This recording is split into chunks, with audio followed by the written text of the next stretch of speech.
Good evening, everyone. Welcome. It's great that you could all be here to join us for what we're hoping will be a really fascinating evening. If you don't know me, my name's Dave. I'm the pastor of the church that meets here. We meet here in the village hall every Sunday morning, and we're hosting the event this evening. We're so glad that everyone could come and join us. Just to say, we're going to spend some time interviewing and hearing from Rory. After the interview, which, depending how carried away we get, will be about an hour, we'll move through into the back hall for some supper, and we'll bring that through and eat it in here. And after supper, there'll be a chance to meet and chat, and hopefully if you've got any more burning questions. If you've got little ones and they start to get a bit restless, do feel free to take them out the back. Or if you get a bit restless, you can head out the back. There's some toys there. The church has paid to host you this evening. We're really thrilled to offer you food, so there's no charge for the evening. But we're just really excited to have everyone here. Well, I want to start, therefore, by welcoming Rory. This is Rory Steyn. Rory, it's our pleasure, it's our privilege to have you with us this evening. Welcome to Biddenden. We had a little tour around, and Rory took some photos. And he did say it was cold, and I said it's pretty warm for this time of year. But we're really glad that you could join us this evening. We want to start by thanking you. Rory's doing a number of interviews and chats a bit like this, so we're really thankful that you could fit us into that. Now, you probably all know Rory's South African. He normally lives in Johannesburg, that's right, isn't it? He's married to Jill. They've got 3 grown-up sons, and one of his sons, he says, is playing rugby in Cardiff right now. So if Rory checks his phone during the evening, he's looking at the score. They've just lost. Oh, no. Oh, point. dear. Yeah.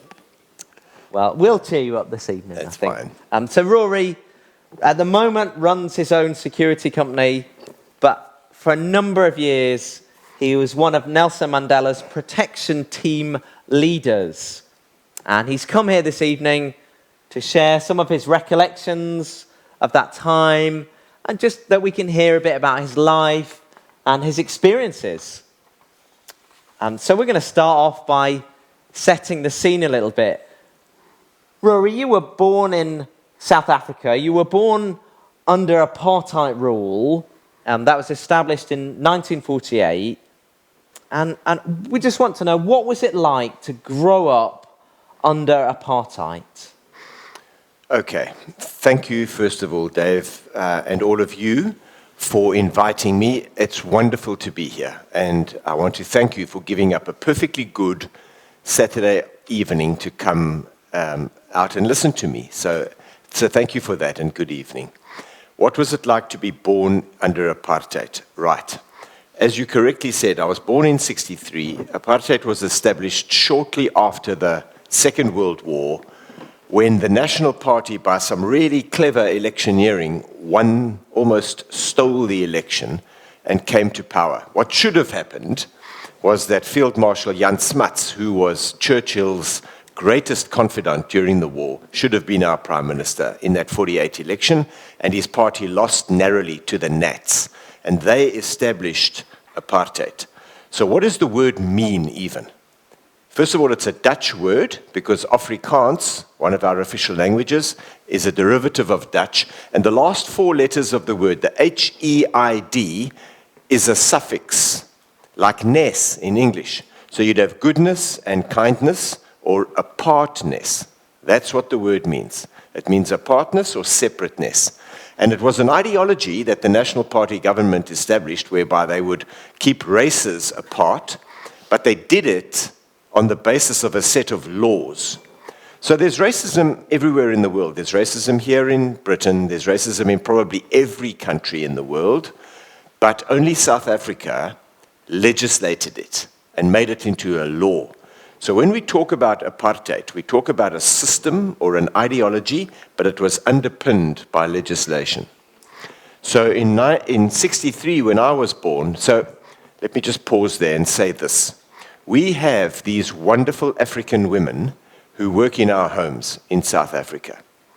They are our domestic workers. They help raise our children. They clean our homes. They do our laundry.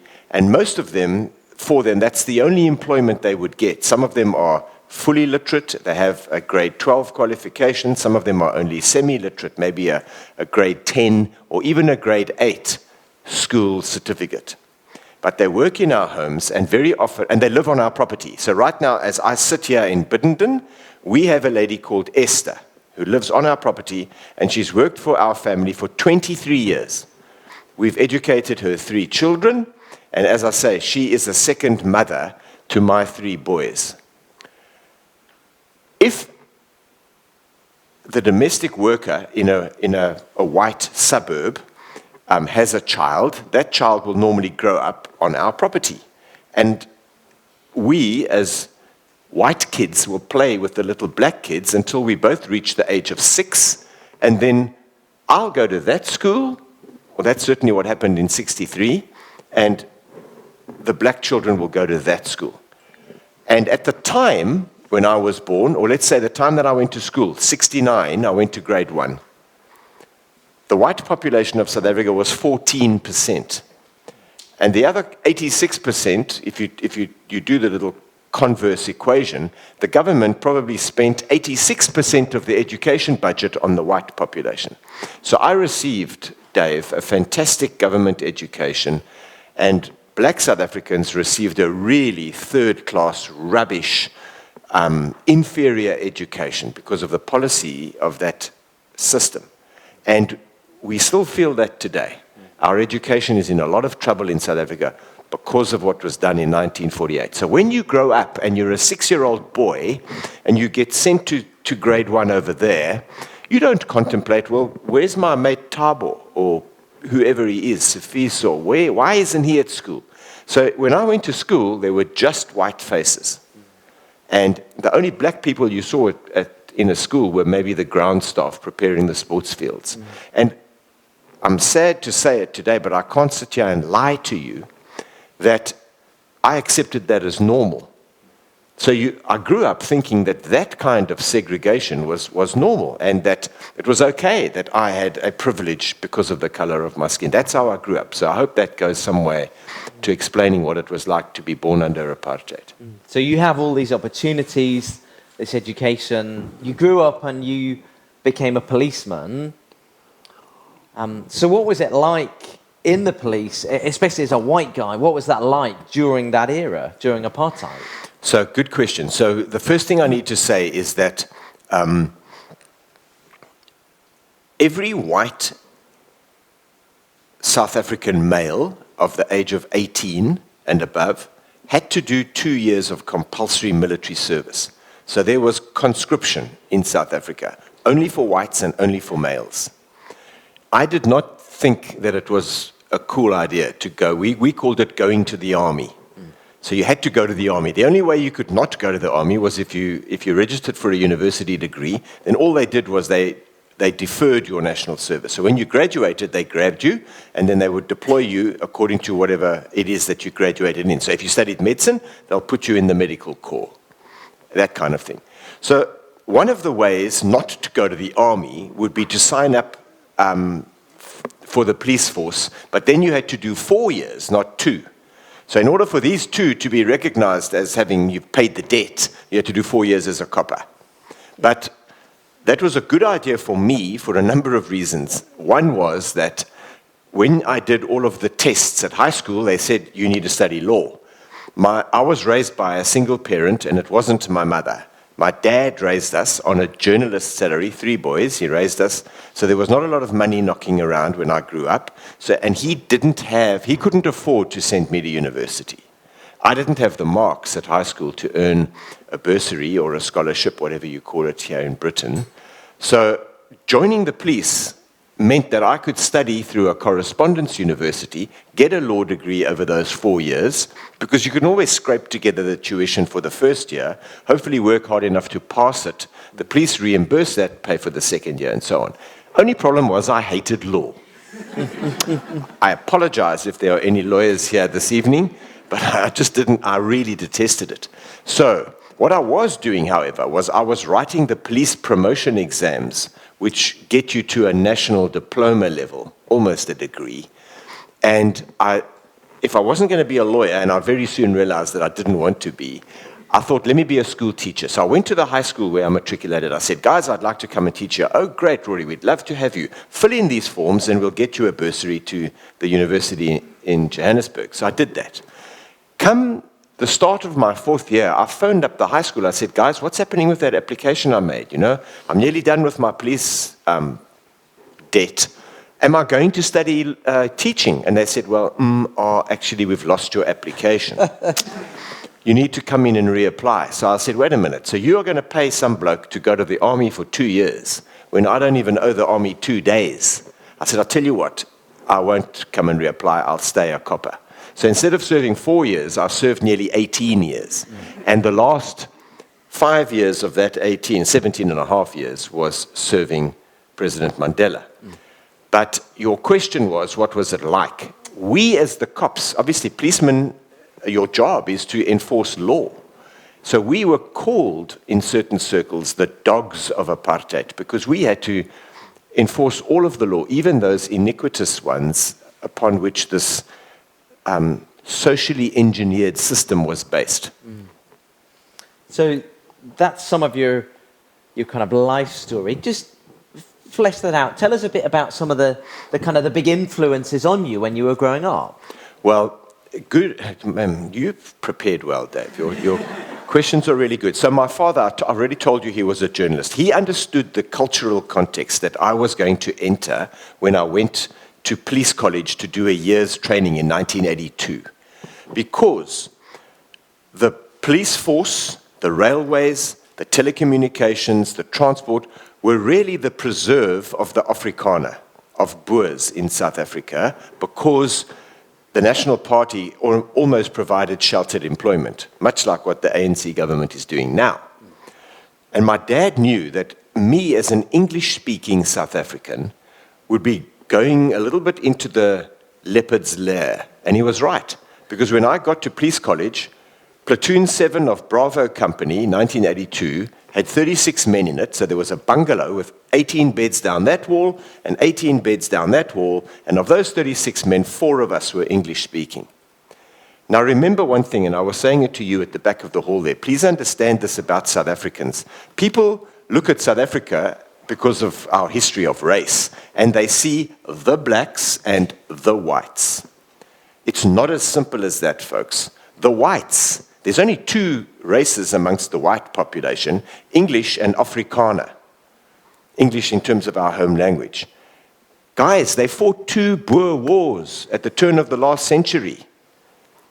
And the British, whether you like it or not, guys, in the Second Anglo-Boer War, the British imprisoned Afrikaner women and children in concentration camps, and hundreds of thousands of them died, and that still rankles today. Believe me, when an Afrikaans high school plays rugby against an English-speaking high school, we reenact the Boer War for 70 minutes. It's brutal. And if you don't, and Eddie Jones clearly didn't understand that, because if you don't understand that, you'll never know why England lost the last World Cup. It's as simple as that. We were fighting the Boer War. So my dad knew that that was the kind of cultural context that I would be entering into. And it was not a normal course of, or a career path for an English-speaking kid coming out of high school to join the cops. But I did. And for that reason, Dave, one day the special branch came knocking, the security police. They said, you know, there's this kid there, Steyn, he's English-speaking in Joburg. They recruited me and they put me in the churches section of the special branch. Just explain what that was doing, the churches section. So, because that's a great question, why would the security police spy on the church? And there was a very good reason, because a lot of the funding from you guys in Britain, from the Netherlands, from Germany, and especially from Scandinavia, funding that was earmarked to fight apartheid inside South Africa by underground structures that were all banned under the existing legislation, were funded through the church, through the South African Council of Churches. And the apartheid government, being good Calvinist boys, Protestants, would be very hesitant to kind of lay their hands on the church. So the church exploited that. And so if there's anyone from the special branch in this evening. Yeah, just turn your recorders off now. Yeah. So I was a very naive, very young and inexperienced, wet behind the ears warrant officer. You call it an inspector in Britain. And when I was recruited, my induction into how the special branch works, and in particular the churches section, was, Steyn, go to the 11th floor, go and fetch the reel-to-reel tapes, remember the old reel-to-reel tapes, of the telephones of the South African counts of churches that we bugged. And I would put my headphones on, and I would put the reels onto the recorder, and I was instructed to make notes of anything subversive in those telephone calls and report those up the line. Of course, I only understood about 30% of the conversation because the other 70% was in an African language that I didn't speak at the time. But I did my best. But that was my brief. And please, I'm giving all of you license to remind me, because the lady whose bugged telephone calls I listened to was a lady called Miriam Kadana. She's dead now. And there's a wonderful story that I'll get to later that could only have happened in South Africa. So please remind me. If I forget, put your hand up and shout, remember Mary. Okay. But that's what I was called upon to do. So it's not something I'm proud of today, but as I said to you, I have to sit and admit to you all that I accepted all of that as pretty normal. So that was your kind of experience with the church. You were listening into it. Now, you became a Christian at some time over that period, didn't you? Do you want to just briefly tell us about that? I did. So I was born in Cape Town, and my parents moved up to Joburg because of a medical problem with my youngest brother, and got divorced shortly after. So my father would take us to Sunday school in a church much like this, but he didn't attend, so he would drop us off and then, I don't know, go and do whatever dads do when they don't go to church on a Sunday. But then he later did attend that church, and he was what we call saved. He came to know Jesus, and then very soon realized, I was about 13 then, maybe 12, realized that there are certain responsibilities as a Christian father that he maybe hadn't met, and he tried to play catch-up. So he sent us to catechism classes. I was confirmed in the Anglican Church. Actually, it was called the Church of England in South Africa, my denomination. It still is, although it's slightly changed the name, but be that as it may. I was confirmed. I went to the youth groups and the youth camps as a young boy, but to be frank, I was kind of dabbling with Christianity. But when I went to police college and into that cultural context that I described a few minutes ago, my dad gave me a book. He said, boy, just read this book. And the book was written by an English evangelist called John Blanchard, called Living and Learning the Christian Life. And I remember reading a bit of the book, and I would read my Bible, and one day, it was in about February of 1982, because I remember writing the date in the margin of my Bible, I read Psalm 2. And Psalm 2 says, today I have become your father, and today you have become my son. And I kind of remember saying, in my mind, okay, Lord, I'm going to stop messing around with Christianity now, and I'm going to acknowledge that you as my creator have certain claims on my life. And I said, Jesus, come into this life and fix it, because it's a mess. And I did that. So that happened in 1982. I didn't meet President Mandela, and we're getting to that part, so although I was a Christian, I was a believer, I still had a lot of messed up stuff in my heart, a lot of prejudice that I was dealing with that didn't change until 13 years later when I met the president. Well, let's come on to that aspect. Yeah. So we've heard a bit, Rory, about your kind of background and upbringing. Well, let's talk then about Mr. Mandela and kind of parallel those experiences. So you're working as a policeman, and Mr. Mandela's in prison for something like 27 years. So just, can you explain that a little bit to us? Sure. Just a kind of recap for folk. So President Mandela's organization was called the African National Congress, and it was established in 1912. At the time that it was established, we had just ceased to be a British colony. So we became the Union of South Africa in 1910. They established the ANC as a political forum for African people. And they were listened to, but to a very limited degree. Coming out of a colonial government, now into a union government, and the union was between the two Boer republics and the British colonies of the Cape and Natal. Come 1948, when the Nats come to power, there was absolutely no forum for African people to express themselves or their interests politically. Everything was shut down. They were just not listened to. So the African National Congress decides to form a military wing called Umkhonto weSizwe, which means the spear of the nation. And they blew up things like electricity pylons and stuff like that. And the high command of the ANC responsible for planning that stuff was all arrested. Initially, Mandela escaped, and he was known as the Black Pimpernel while he was on the run, but they eventually caught him. The special branch caught him and arrested him and tried the whole lot of them for treason, high treason, sabotage, terrorism, and a few other things. Very importantly, he was not convicted in 1964 of high treason, because had he been convicted of high treason, they would have hanged him. He was sentenced to life imprisonment for 27 years. Well, he only served 27, but he was sentenced to life, initially on Robben Island, which was an island-based penal colony where there was hard labor. His eyes were destroyed because there was a limestone quarry on the island where they were told to hack out chunks of limestone, and the glare from the sunlight destroyed his eyes. He wasn't completely blind, by the way, but what would happen is that if you took a flash photograph of him, for example, his pupils would open and then not dilate. They would remain open. So part of our job when I became one of his bodyguards was we would walk into a room of people, and you would see people diving into their handbags, pulling out cameras. We used to say to them, turn the flash off, no flash, because if a flash went off, it hurt his eyes. Anyway. So, you could tell. You could tell.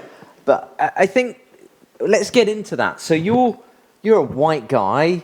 We've heard a little about what Mr. Mandela was accused of. He was imprisoned. And then we're in the 1990s. You've had these views under apartheid, and you hear that he's to be released and ultimately to end up in government. And how did you feel about that? I was like, what are you doing? Why are you letting this terrorist out of prison? You know? And as I've already explained to you, I was already recruited by the special branch, and the TV was on kind of in the corner of the tea room on the 2nd of February 1990. Let me just quickly come back to history. The Iron Curtain and the Berlin Wall fall in 1989, right? End of communism in Europe, so-called, except for France. I didn't say that. Sorry, I didn't say that. So communism falls in 1989. In February of 1990, apartheid is abolished in South Africa, when our very courageous last white state president, F.W. de Klerk, makes an announcement at the opening of Parliament that he is going to release Mr. Mandela unconditionally, and he's going to unban all those banned organizations where the church money was being funneled. So all of the special branches suspects, the people and the organizations, are all of a sudden legal. So we've got no work. So what are they going to do with Steyn? By then I was a lieutenant, still young and very inexperienced. They said, no, you stay in. You go and start the VIP protection unit. Because, Dave, understand that the National Party government was absolutely anathema to the diplomatic community in South Africa as well as the business community. They wanted nothing to do with those guys and their racist policies. As soon as de Klerk makes this announcement, they are flavor of the month, and everybody wants a piece of them. So we've got all kinds of cabinet ministers traveling to chambers of commerce and chambers of business, black tie dinners and lunches and breakfast briefings and embassy briefings, because the whole world wants to know, okay, you've announced the end of apartheid, but what is the strategy? Where's it going to go?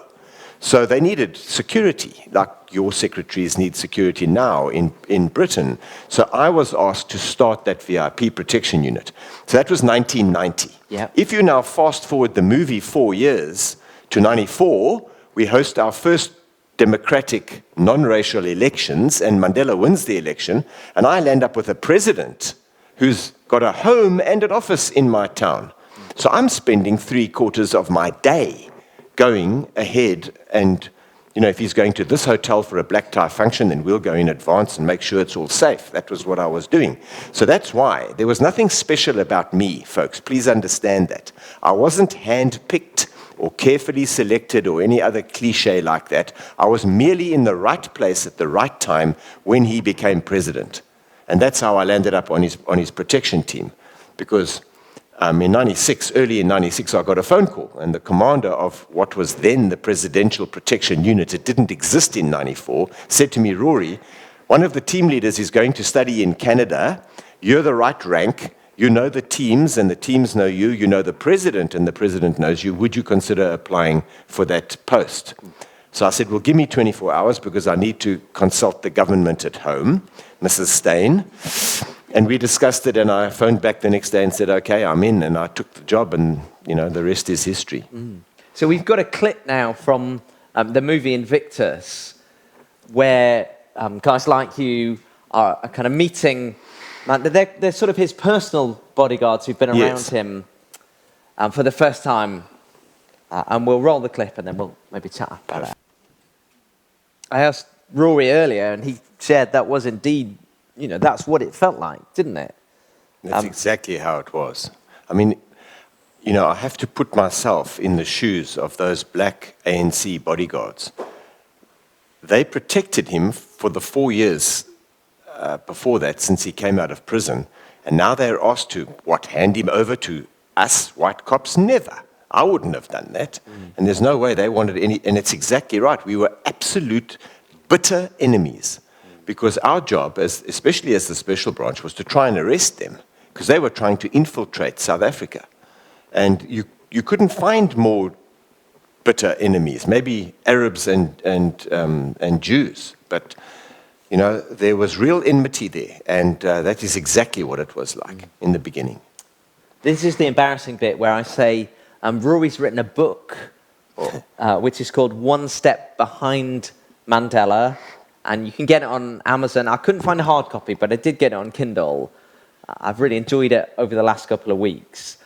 But the point is, now, it's really clear from your book that you started off with this particular view of these black guys, and then you completely changed your mind about Mr. Mandela. Why?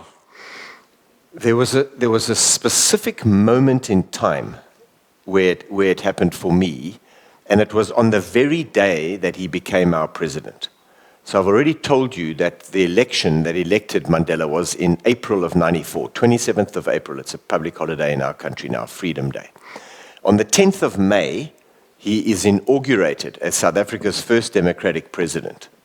And the world's VIPs came to town to attend this historic event.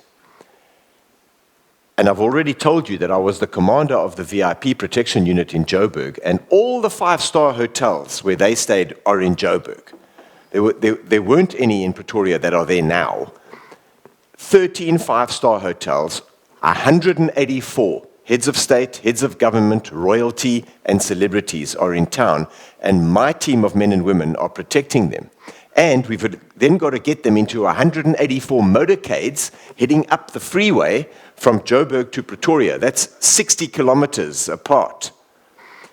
And somebody very wise, Dave, decided, this is on the inauguration committee, decided, look, if we put 60,000 football fans into Ellis Park Stadium, televise the events from the Union Buildings where he's going to be sworn in on the big screens in the stadium, then that is 60,000 fewer people clogging up the M1 going north, and more importantly, 60,000 fewer people trying to cram onto the lawns of the Union Buildings where this massive celebration is happening.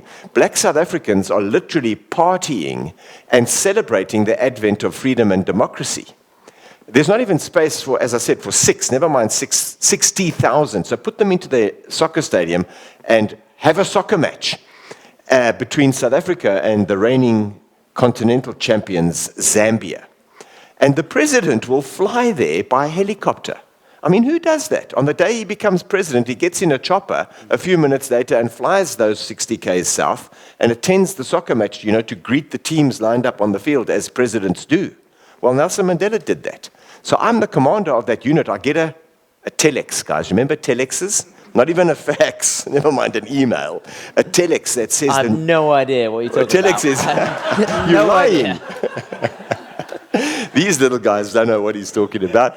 So the telex says the newly inaugurated president will attend a soccer match at Ellis Park. So I think, well, I'm still the commander of the VIP unit. Nobody's booted me out, despite my background. I better go. So I go to Ellis Park to do for him, for Mandela, what I would have done for de Klerk if de Klerk had been going to a rugby match there, because it's a rugby stadium. Bring the sniffer dogs through the president's suite, post my men and women at the entrances and exits, and wait for the chopper to land next door and for the motorcade to drive the president into the president's suite, which happens. So it was a polished wooden floor like this. So if this screen behind me are the doors to the president's suite in the field of plays over there, at the back there is the vehicle ramp that brings the vehicle in, and it drives across this polished wooden floor, and it stops here in front of the president's suite, met by the Football Association officials, and he doesn't even go into the president's suite because the teams are waiting on the field. He goes over here into a lift, down to the dressing room level, and walks out the tunnel onto the field in front of now 60,000 football fans going even crazier than their mates on the lawns up the road because they've just watched this party happening. And here he walks out onto the field in their midst. It's almost incredible. And as the commander of the VIP unit, I'm asking myself, have we done enough? I've never worked with a predominantly black football crowd before, and I've never worked with Nelson Mandela. So, have we got enough resources here? Is he going to be okay, are the questions I'm asking myself. He walks on, he greets the teams, he walks off, comes back out the lift, immediately apologizes. He says, guys, I've got to go back to Pretoria and host a lunch for 184 of the world's big shot VIPs. Please excuse me. Gets into the car. I take a step back so it can drive away and literally and figuratively breathe a sigh of relief. He's safe. We got him off the field. And nothing happens. The car doesn't move. And we see him trying to open the door. But he's just got in. And it's a 3.8-ton armored BMW. You don't just flick an elbow and the door opens, You need a team leader to give the door a tug. So the team leader calls the bodyguard in the car and says, hey, why does he want to get out? That guy says, I don't know, he hasn't said anything to me. So the team leader opens the door, leans in, almost impatiently says, Tata, why do you want to get out? He doesn't quite add, you've just got in, but that's what his body language is saying, right? President doesn't say anything to him. He gets out the way. The old man climbs back out of the car, walks around the bonnet of this BMW and starts heading to the vehicle ramp over there where he should be driving out to go to the chopper. And the only person standing there, Dave, is an old school apartheid-era police colonel in his blue uniform with his stars and castles on his shoulder and some scrambled egg on his cap. And his eyes are getting bigger and bigger and bigger because the president is walking directly towards him. And he's got no idea why. And we're all tagging along. 12 of us maybe, all cops and security guys. We don't know why he's going there either. And the president stops in front of that colonel, puts out his hand, and he says to him, Colonel, I just want to tell you that today you are our police too. He said, I've now become the president of this country, but I want you to know that from here on forward, there's no more you and us. You are our police too. We've got a clip that picks up on that kind of thing now, of when he comes in to take office. I think it speaks for itself, so well. Rory, what was the impact of actions like that? Massive. I wasn't there that day, but I spoke to many who were. And it was...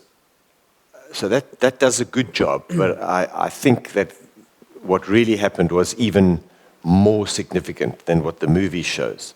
So all of those white civil servants there worked for the previous government, and they thought, as that guy said cynically, they were just waiting for the axe to fall, because that is what happened in every single other African country when it moved from a a colonial power to a liberation movement that became the government. They just fired everybody from the colonial authority and put the new people in, and that was the way it was, and we were expecting the same. So coming back to that colonel, remember that he represented, as did they, he represented everything about the system that pursued Mandela, arrested him, tried him, convicted him, and imprisoned him. But on the very day that he and his people realized their freedom, he takes the trouble to get out of that car, walk across that room, and tell him, "You are our police." In other words, as he said there, "Wat verby is verby." What is past is past. We're starting afresh. Think of the magnanimity and the foresight that that took. How easy would it have been just to say, "Yeah, it's our turn now. Get out of here." That's what I would have done. Think of the maturity and the political foresight that it took to do, and we're still going to talk about the rugby shirt in a second. And it also said that 184 of the world's big shots just need to wait 2 minutes because that colonel needs to hear that message on the day he became president. Right. So now he calls that whole staff in there and he tells them that. By the way, nobody moved when he said, "Those of you who need to leave can leave, and it's better that you go right away." Nobody moved. I subsequently spoke to a lady, a senior civil servant who was in that room. She was the lady in charge of all the government vehicles, and I needed a set of keys. You know, one of those people who treat the government property like their own personal property. They're that good at their jobs. And she was an Afrikaner lady, and she had this beautiful tea set in her office with little doilies and crochet teapot warmers that's very common in Afrikaner culture. And she sat me down there and we were discussing, and she said, "You know, Rory, I served P.W. Botha, F.W. de Klerk, and now Nelson Mandela. And only Nelson Mandela walked into my office and asked me my name." That's the impact that it had. Because he cleared his diary after that meeting, and he went to every single one of those offices and introduced himself to his staff. I mean, it's genius. And that impact of him personally. I'm sure we can tell. I'm not sure we're going to manage just 1 hour, are we? We're going to probably push over a bit. If you're starving hungry, I'm sorry if your stomach's rumbled. But let's talk a little bit about the rugby. Yes. So lots of us will have seen the iconic picture of Mr. Mandela with the number 6 rugby shirt on. Why is that such a big deal? It's a huge deal because the Springbok rugby jersey, or the Springbok symbol, to the Afrikaner, to the Boers, was a symbol of their strength and dominance, and quite arrogantly so. But to black South Africans, the Springbok became a symbol of apartheid. And it wasn't always so, because in World War I, black and white South African soldiers fought with the Allies under the Springbok on their beret. But under apartheid, they turned that symbol into a kind of shaking their fist in the face of the international community who wanted sport in South Africa banned. So the South African Sports Congress took a decision to abolish the Springbok as a symbol of South African national sports teams. And it is abolished in every other sporting code in my country except rugby. The cricketers play under a protea, our national flower. Our Olympians go to the Olympic Games under a protea. Our hockey, men and women's teams, and every other team, our swimmers, they swim with a protea on their swimming cap. But rugby, Mandela knew the importance of that Springbok to the Afrikaner, particularly the Afrikaner. How did he know that? By talking to his jailers on Robben Island. He got to understand the psyche of the Afrikaner by speaking to his jailers. Again, think of the foresight. And he knew that if he could convince the South African Sports Congress not to abandon the Springbok for rugby, that the Afrikaner would see that for what it was, almost a hand of peace offered. And at least they're not going to all become ANC supporters overnight, but at least they'll give him a chance and they'll listen to his agenda, which was to build one South Africa. Again, a piece of genius, but it was that important because of the importance to the Afrikaner. So when he put that shirt on, Francois Pienaar will tell you, there's a clip on the World Rugby Archive, that Francois Pienaar, the South African captain on the day, didn't know that he was going to do that. But he came and knocked on the dressing room door right before the final against the All Blacks. And came to wish the team good luck. And Francois says when he came in and then he turned around to leave, he saw the 6 on his shirt. And that fired up those. They would never have beaten the Springboks, the All Blacks, on 19 out of 20 occasions. But on that day, nothing was going to stop us. So when he walks onto the field to greet the teams, same stadium, by the way, a month and a year later, that predominantly white this time, Afrikaner rugby crowd start chanting his name. Go and watch the footage. You'll hear, Nelson, Nelson, Nelson. And I'm like, what? I'm pinching myself because not in my wildest dreams could I ever conceive that an Afrikaner crowd would chant his name. That's how important it was. So let's move then from these kind of massively iconic to the personal. Yes. Tell us a little bit more about being one of his protection team leaders. So folk were like that. I understand that you were there when he met the Queen. Yes. Can you tell us a little bit about that? Well, you know that there's this rumor, which isn't a rumor, as you're about to hear, that Nelson Mandela was the only person that the Queen allowed to call her by her first name. And these 2 ears heard that. In 1997, the Commonwealth Heads of Government meeting was in Edinburgh. And obviously Madiba attended, and the Queen invited him for tea at the Palace of Holyrood House. And ordinarily, you would just take a visitor to the door of the palace and drop him or her off, and the Queen's staff would receive them and take them up to wherever she was. But the British cops said to me, Rory, you can go in with him because he had dodgy knees. Osteoarthritis had taken over, and there's a very narrow, wonky staircase in that palace. And they said, just go in with him. So I did. And we were shown to a drawing room, and we didn't wait long, and in came Her Majesty, and immediately he stood up to greet her, and he said to her, or she said to him, my president, how are you, Nelson? And he said to her, Your Majesty, I'm fine, Elizabeth, how are you? And it was just beautiful, these 2 old people connecting like that, And I was like, wow, what a privilege to witness that. So please understand, I get how privileged I was, to witness things like that. Never mind have him change me, because, sorry that I keep going back to that, and I know you're watching the clock, Dave, you're doing a good job. But when I heard that interaction on the day he became president with my colleague, the colonel, by the way, my rank was only 1 rank lower. I was a lieutenant colonel at the time in the South African police force. And when he said that to my colleague, you are now our police, think of any cliche that you can, but he took the wind right out of my sails. And that was the moment that I began to question, Rory, have you not been wrong with your attitude towards him and all of your upbringing? Haven't you been wrong? Haven't you been a bit slow, a bit thick in understanding that all of that was not right? Because he was already president. That wasn't a moment to win votes. It wasn't electioneering. There was a handful of people there, no media, But if you'd smashed me on the nose with your fist, I would have been less surprised than what I heard. Because I didn't believe what he said 4 years ago when he came out of prison, went to the Grand Parade and made his first speech as a free man. And he quoted the Freedom Charter and he said, South Africa is for all her people, both black and white. And this cynical white cop sitting in my office in Joburg was going, yeah, whatever, of course you're going to say that. That's the party line. I expected him to say that. 4 years later, I hear him say this to my colleague. And I said, okay, I'm in here. If that's your goal, to unite South Africa and say there's no more you and us, I'll at least give you a chance. And I bought into it, Dave, and it didn't take more than 2 months for me to become a new South African citizen, hook, line, and sinker. Just those 2 months interacting with him and watching observing. Him. More watching his behavior than what he said, because he was utterly consistent with that single-minded agenda. We need to build one South Africa. That was his role. And then I get to hear things like him and the Queen calling one another by their first name. So it was just such a tremendous privilege. You could talk all night. Yes. These really fascinating stories. There's loads more in the book that I really enjoyed. There's a particular story about Brixton that you can grab Rory at the end.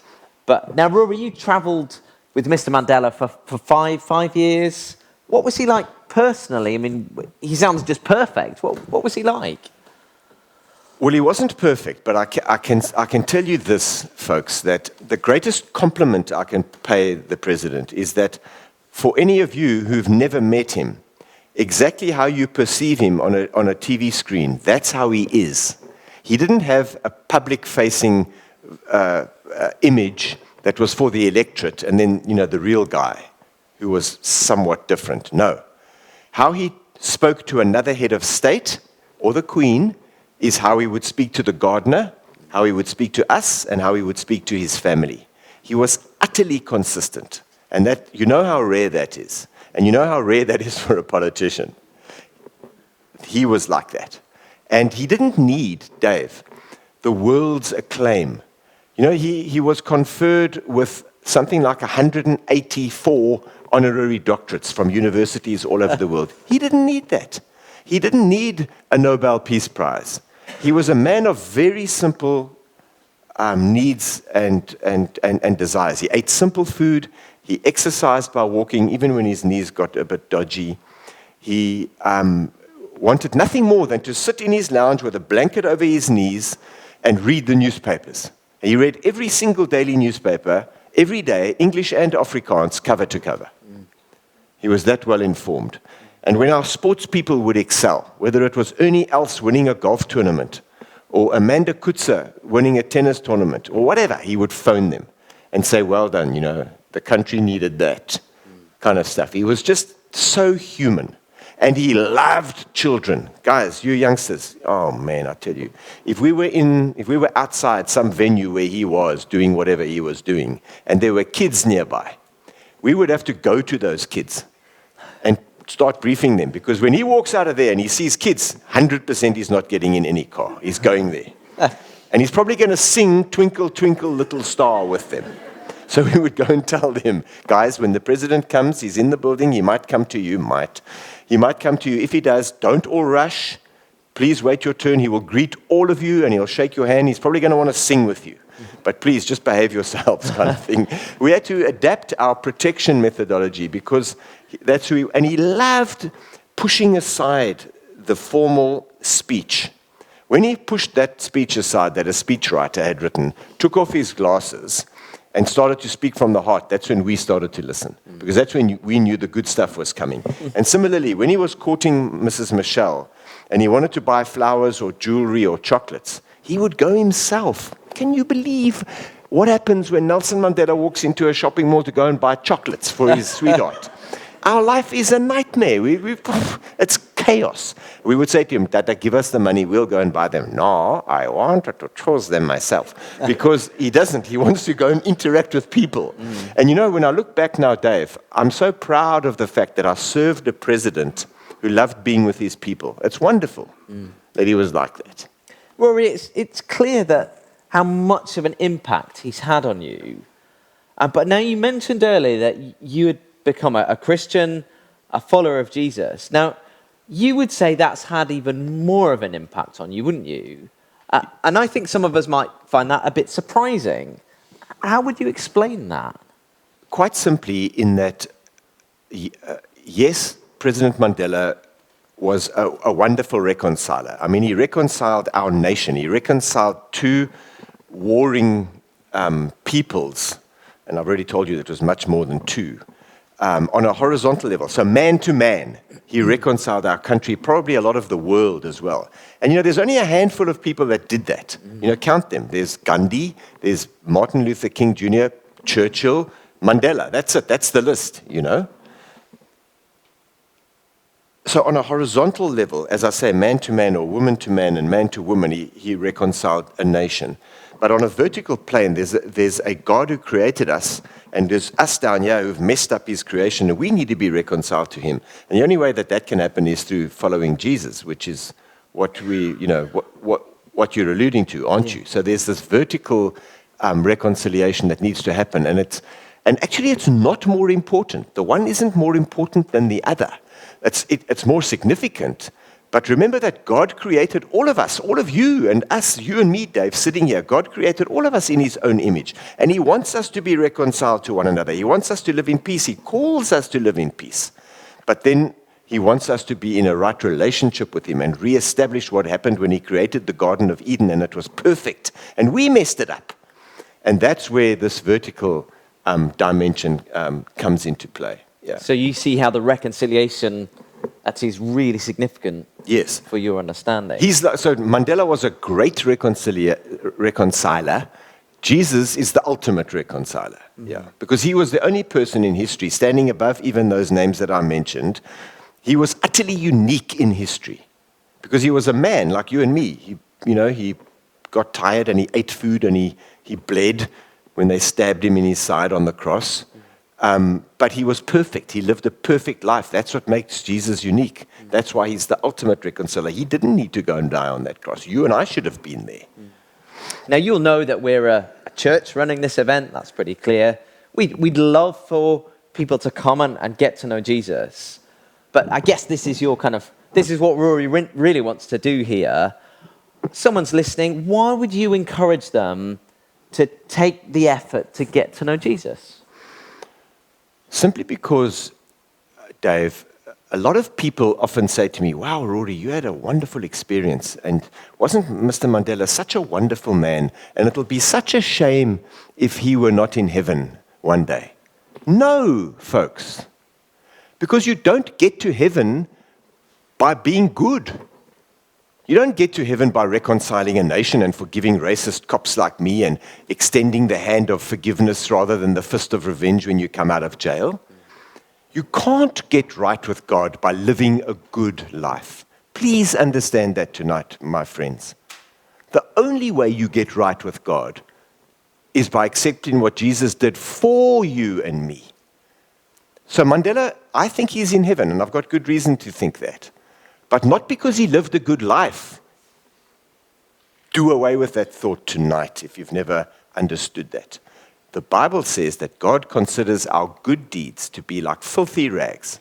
Think of a filthy rag that you've wiped up engine oil with and you throw it in the corner. That's what he thinks of our good deeds. You can't get right with God by being good. That's why, Dave, and please, I say this respectfully, that I'm a Bible-believing Christian who follows Jesus Christ, but I'm not a fan of religion. If religion is do this, don't do that, eat this, don't eat that, but eat it now and not then, and follow this list of rules. Because that's meant to try and live yourself right with God. You can't do it, forget it. Jesus freed us from that nonsense by dying on the cross for us. Yeah. Rory, we'd really love to listen to you. I think for all of us that we'd love to listen to you for, 2-3 more hours, but unfortunately we promised tea to everyone. But I hope there will be an opportunity to chat to you for folk over tea.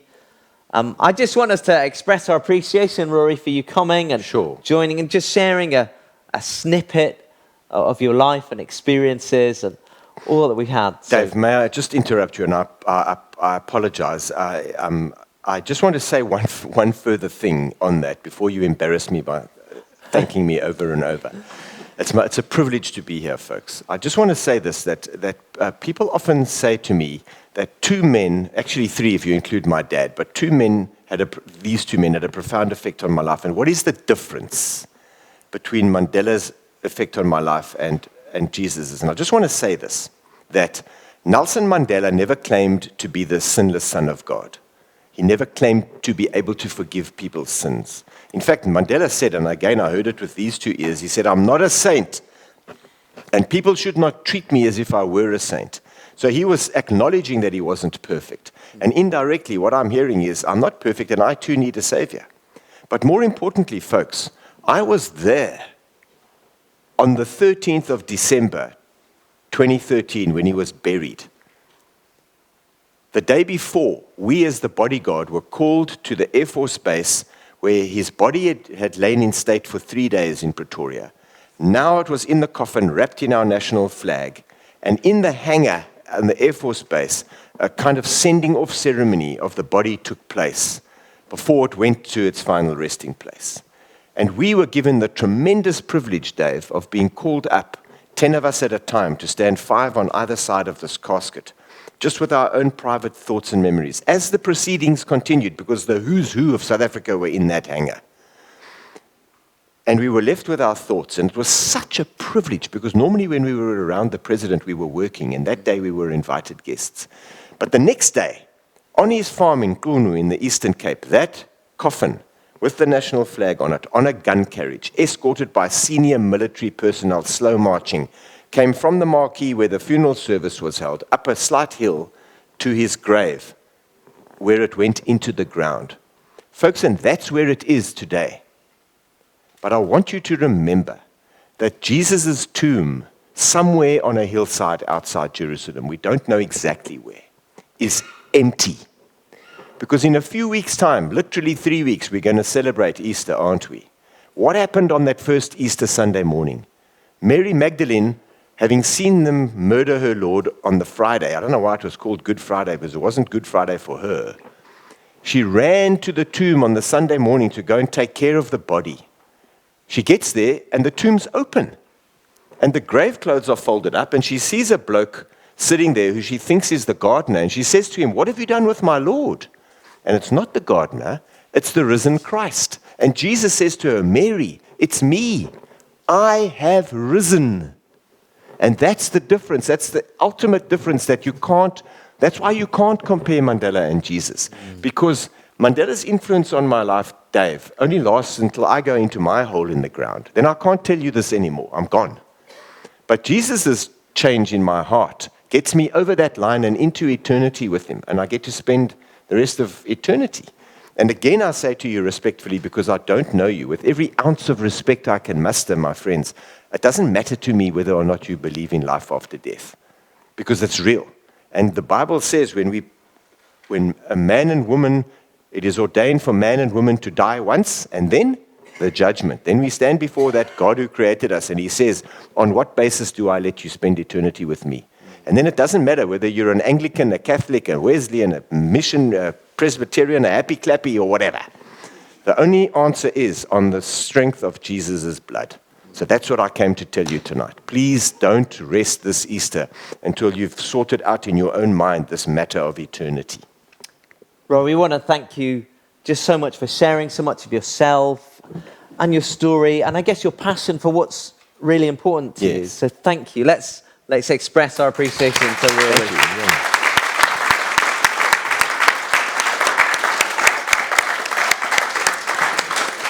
Yeah. Now, given the time, if there are questions, we'll ask them. Please come and talk to Rory at the end.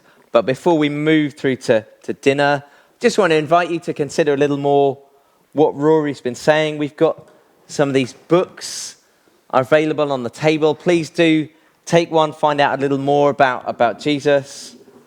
Please come and chat to one of us, chat to a Christian friend. You'd be very welcome to come and join us any Sunday morning. We meet here at 10:30, perhaps tomorrow or Easter Sunday. Rory's just stolen my prop there. Sorry. Have a look. So we've got a little more information about some of the things we've got on offer, maybe a chance to talk through some of these things a little further, maybe a chance to come along. Maybe you just like to be kept up to date with what we're doing. So if you'd like that, just fill in the card, give it to someone with a badge, or pop it in a box. Now, in a second, we'll go through those doors where there's some lovely food. Grab it if you want to come back around the corridor and come and eat it in here, meet and chat. Before we eat, I'm just going to pray to give thanks to God for our food and for what we've shared this evening. So let me just pray. Our Heavenly Father, thank you so much for the food that you provided. Thank you for those that have provided it for us. Thank you for a really fascinating evening. Father, thank you for a challenge that Rory has given to us. And I just pray, if anyone is thinking about that they might pray along and say, Father God, please would you show me the Lord Jesus, that I might come and find him and find true and everlasting life in him. Father, thank you in Jesus' name. Amen. Great. Thank you so much, everybody. As I say, if you do have questions, please just come and talk to me or to Rory.